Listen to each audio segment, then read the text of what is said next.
तो अभी जो अपना अगला टॉपिक है वह है विद्युतदर्शी। विद्युतदर्शी क्या है, विद्युतदर्शी में क्या करेंगे? तो विद्युतदर्शी में क्या, कैसे बेटा, ध्यान से इधर। विद्युतदर्शी एक ऐसा उपकरण है जिसके द्वारा दो कार्य किए जाते हैं। एक तो किसी भी पदार्थ पर आवेश की प्रकृति का मापन किया जाता है, और दूसरा किसी भी पदार्थ पर आवेश की मात्रा का मापन किया जाता है। तो विद्युतदर्शी क्या हो गया? ऐसा उपकरण जिसके द्वारा किसी भी पदार्थ पर आवेश की प्रकृति का या आवेश की मात्रा का मापन किया जाता है, क्या कहलाता है? विद्युतदर्शी कहलाता है। तो ऐसा उपकरण जिसके द्वारा आवेश की प्रकृति या मात्रा का मापन किया जाता है उसे क्या कहते हैं? विद्युतदर्शी कहते हैं। अब ये जो विद्युतदर्शी है इसमें सोने की पट्टियां काम में ली जाती हैं। क्या काम में ली जाती है? सोने की पट्टियां। तो इसके कारण इसे अपन स्वर्ण पत्रित विद्युतदर्शी भी कह देते हैं।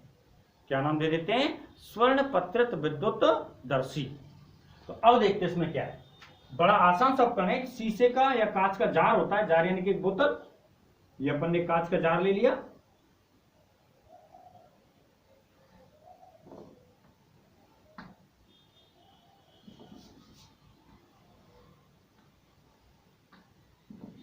कांच का जार हो गया।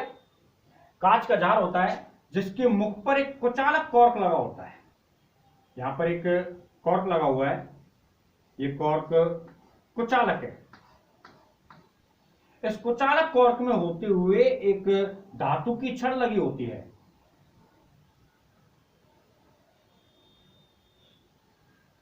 ये धातु की छड़ हो गई, यानी कि सबसे पहले ये क्या हो गया अपने पास?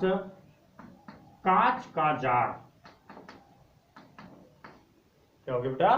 कांच का जार यानी कांच की बोतल। इस कांच के जार में ये क्या होती है? धातु की छड़। ये क्या होती है? धातु की छड़। ऊपर धातु जो कांच के जार में ऊपर मुख पर क्या लगा होता है? कुचालक कॉर्क।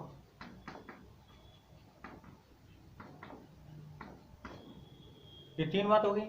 अब जो धातु की छड़ होती है इसके नीचे वाले सिरे पर दो सोने की पट्टियां लगी होती हैं। क्या लगी होती हैं? दो सोने की पट्टियां। तो ये क्या हो गया? सोने की पट्टियां। और ऊपर वाले सिरे पर एक धातु की छड़ लगी होती है, जिसे या धातु की प्लेट लगी होती है, इसे धात्विक प्लेट कहते हैं।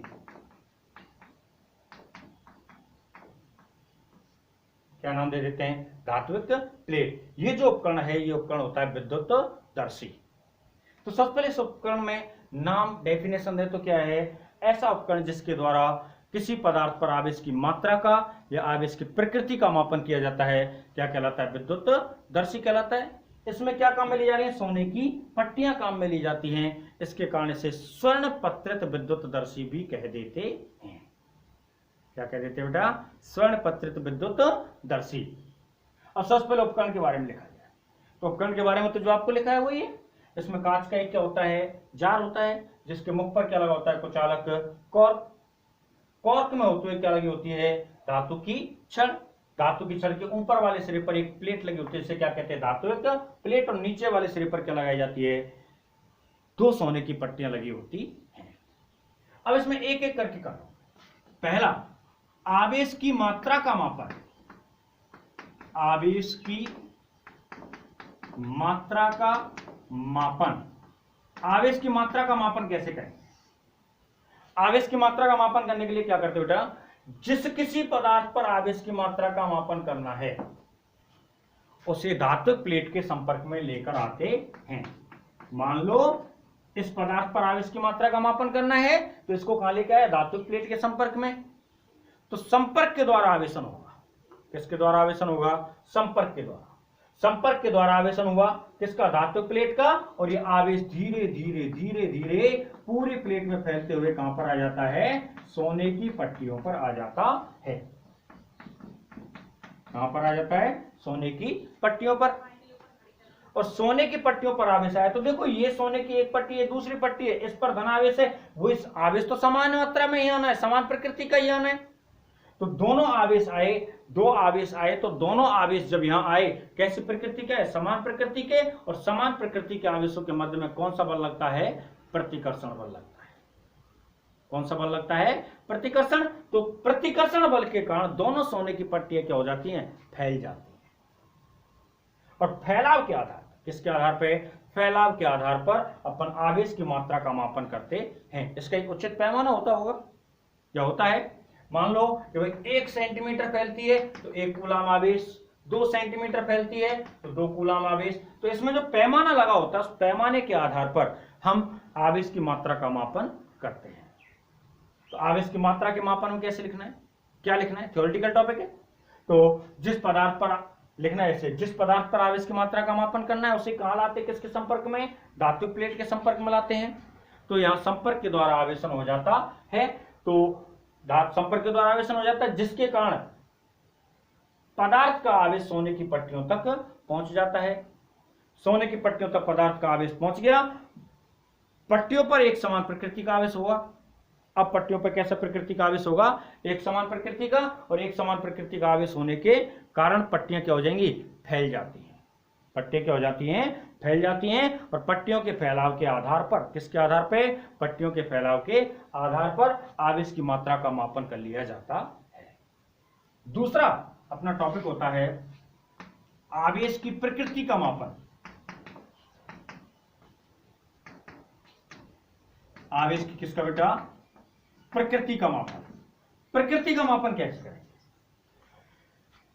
प्रकृति का मापन करने के लिए सीधा लिख दो, सबसे पहले यहां ज्ञात आवेशित छड़ को लाया जाता है। जो ये छड़ लाए या पदार्थ लाए, कैसा लाया जाता है, ज्ञात को। तो सर्वप्रथम धातु प्लेट के संपर्क में ज्ञात आवेशित छड़ को लाया जाता है। तो सोने की पट्टियों पर कैसा आवेश फैल गया, ज्ञात आवेश हो गया। माना मैं जिस आवेश को लेकर आ रहा हूं, जो मेरे ज्ञात है, वो कौन सा आवेश है, धन आवेश है। ज्ञात आवेश को लेकर आया, और ज्ञात आवेश कौन सा आवेश लिया मैंने, धन आवेश। ज्ञात आवेश को लाया जाता है, और कौन सा आवेश लेके आया मैं, धन आवेश लेके आया।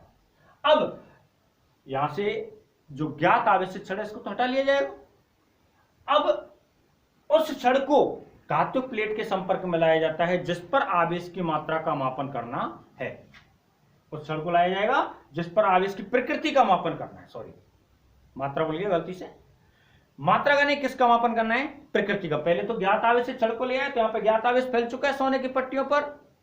अब किसको लेकर के आना है, जिस पदार्थ पर आवेश की प्रकृति का मापन करना है उस पदार्थ को लेकर आते हैं, किसके संपर्क में, धातु प्लेट के संपर्क में।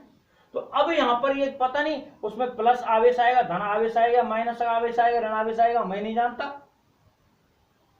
लेकिन उसका जो भी आवेश है वो धीरे धीरे धीरे कहां आएगा, सोने की पट्टियों पर आएगा।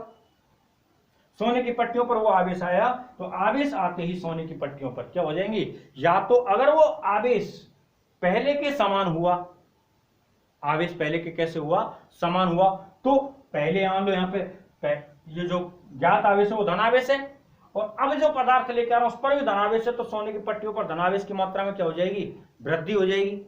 और वृद्धि होने के कारण सोने की पट्टियों का फैलाव क्या हो जाएगा, बढ़ जाएगा। यदि फैलाव बढ़ जाता है तो अज्ञात आवेशित पदार्थ पर पहले के समान आवेश होता है। अब दूसरी अवस्था में मान लो यहां पर ऋण आवेश आता है, तो यहाँ ऋण आवेश आएगा, ऋण आवेश आएगा, और यहाँ पर कौन सा आवेश आएगा, ऋण आवेश आएगा, और पहले से कौन सा आवेश है, धन आवेश है। तो एक बार तो विपरीत प्रकृति का आवेश होगा, यानी कि पट्टियां क्या हो जाएंगी, सिकुड़ जाएंगी। यदि पट्टियां सिकुड़ जाती हैं तो कैसा होता है, विपरीत प्रकृति का आवेश होता है। इस प्रकार से आवेश की प्रकृति का मापन किया जाता है। तो अब इसमें क्या लिखना है, सबसे पहले आवेश की मात्रा का मापन लिख बता दिया आपको कैसे लिखना है, आवेश की प्रकृति का मापन कैसे लिखना है। आवेश की प्रकृति का मापन करने के लिए विद्युतदर्शी की धातु प्लेट के संपर्क में ज्ञात आवेशित छड़ को लाते हैं। कैसी छड़ को लाते बेटा, ज्ञात आवेशित छड़ को। तो सोने की पट्टियों पर ज्ञात आवेश फैल जाता है। अब ज्ञात आवेशित छड़ को हटा करके जिस पदार्थ पर आवेश की प्रकृति का मापन करना है, जिस पदार्थ पर आवेश की किसका मापन करना है, प्रकृति का मापन करना है, उसे धातु प्लेट के संपर्क में लाते हैं। यदि धातु प्लेट के संपर्क में लाने से सोने की पट्टियों का फैलाव बढ़ता है, सोने की पट्टियों का फैलाव क्या होता है, बढ़ता है, तो अज्ञात आवेशित क्षण पर पहले के समान या पहले के समान प्रकृति का आवेश होता है, पहले के समान प्रकृति का आवेश होता है, और यदि फैलाव घट जाता है, पट्टियां सिकुड़ जाती हैं, तो अज्ञात आवेशित क्षण पर पहले के विपरीत प्रकृति का आवेश होता है। कैसा आएगा? पहले के विपरीत प्रकृति का आवेश होता है। इस प्रकार से याद अपने बेटा टॉपिक विद्युतदर्शी पूरा थ्योरेटिकल है। इसके आगे अपना टॉपिक रहेगा वो छोटा सा है पहले तो, उसके बाद 2-3 करा के आज का भी खत्म करेंगे। आगे है आवेश का मात्रक, क्योंकि देखो बेटा आवेश क्या है, कैसे है, ये तो अपन ने पढ़ लिया। यानी कि आवेश की डेफिनेशन कहां से है, आवेश की खोज कहां से है, आवेश के प्रकार कितने होते हैं, आवेश इलेक्ट्रॉन या परमाणु के अंदर कैसे रहता है, किसी पदार्थ को आवेशित कैसे किया जाता है, पदार्थ पर आवेश की मात्रा को कैसे मापा जाता है। लेकिन मापते किसमें? जब तक कोई पैमाना नहीं होगा तब तक मापेंगे कैसे? तो मापने के लिए एक मात्रक का होना आवश्यक है। आवेश का मात्रक क्या होता है? पहले हम एक बात करके चलते हैं या पढ़ के चलते हैं मूल मात्रक। तो उसमें विद्युत धारा जो होती है, विद्युत धारा को मूल राशियों में लिया गया और इसका मात्रक क्या होता है बेटा? एम्पियर। और दूसरा एक अपन लेते हैं समय, समय को भी मूल राशियों में लिया गया और इसका मात्रक क्या होता है? सेकेंड। विद्युत धारा की जो परिभाषा पढ़ के आते हैं तो I बराबर क्या सूत्र होता है? Q बटे T। I बराबर क्या होता है? Q बटे T। तो यहां से Q का मान निकाले तो Q बराबर क्या हो गया? I Guna T। Q क्या होता है? आवेश। Q क्या होता है? आवेश। तो आवेश का मात्रक निकाले, I का मात्रक क्या हो गया? एम्पियर, और T का मात्रक क्या हो गया? सेकेंड। तो आवेश का एक मात्रक यदि मैं विद्युत धारा वाले सूत्र से निकालना चाहूं तो मात्रक क्या होता है? Ampere second. ये इसका मूल मात्रक आ जाता है। कौन सा मात्रक आ जाता है? मूल मात्रक, जिसे एमकेएस पद्धति का मात्रक भी कह देते हैं। तो एमकेएस पद्धति में इसका एक मात्रक हो गया। एमकेएस पद्धति में आवेश का पहला मात्रक क्या हो गया? Ampere second.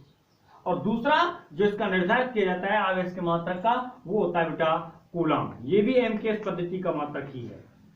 तो आवेश के एमकेएस पद्धति में दो मात्रक काम में लिए जाते हैं, एक तो होता है कूलम और दूसरा क्या होता है? Ampere second.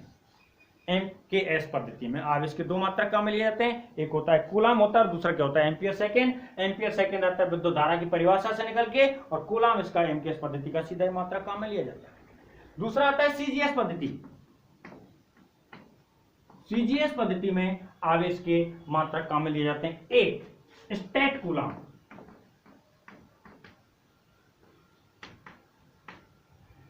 स्टेट कूलम, एक इसी को कह देते हैं अपन एब कूलम।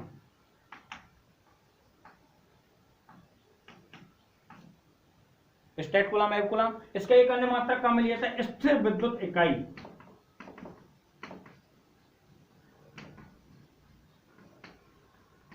क्या काम में लिया जाता है? स्थिर विद्युत इकाई, ESU, इलेक्ट्रो स्टैटिकल यूनिट। या इस ESU को एक नाम और दे दिया जाता है फ्रैंकलिन। यानी कि ये एक मात्रक हो गया, ये दूसरा हो गया, ये तीसरा हो गया, और एक चौथा इसमें क्या काम में लिया जाता है? फ्रैंकलिन।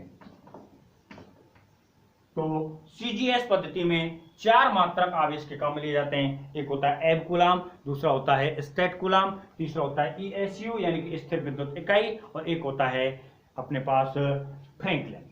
इनके मान इस प्रकार से लिखे जाते हैं, जो कूलम के अनुसार इनके मान लिखें तो एक कूलम का जो मान है, एक कूलम का मान होता है 10 की घात 9 फ्रैंकलिन के बराबर।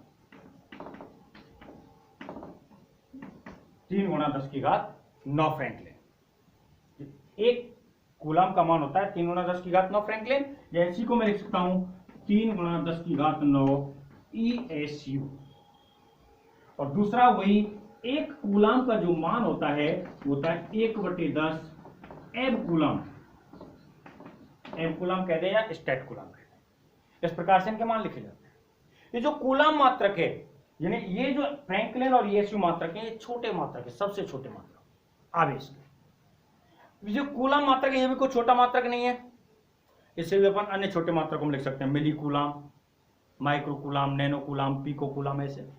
आवेश का जो सबसे बड़ा मात्रक होता है, सबसे बड़ा, वो होता है 1 फैराडे। 1 फैराडे, 1 फैराडे का मान होता है 96,500 कूलाम के बराबर।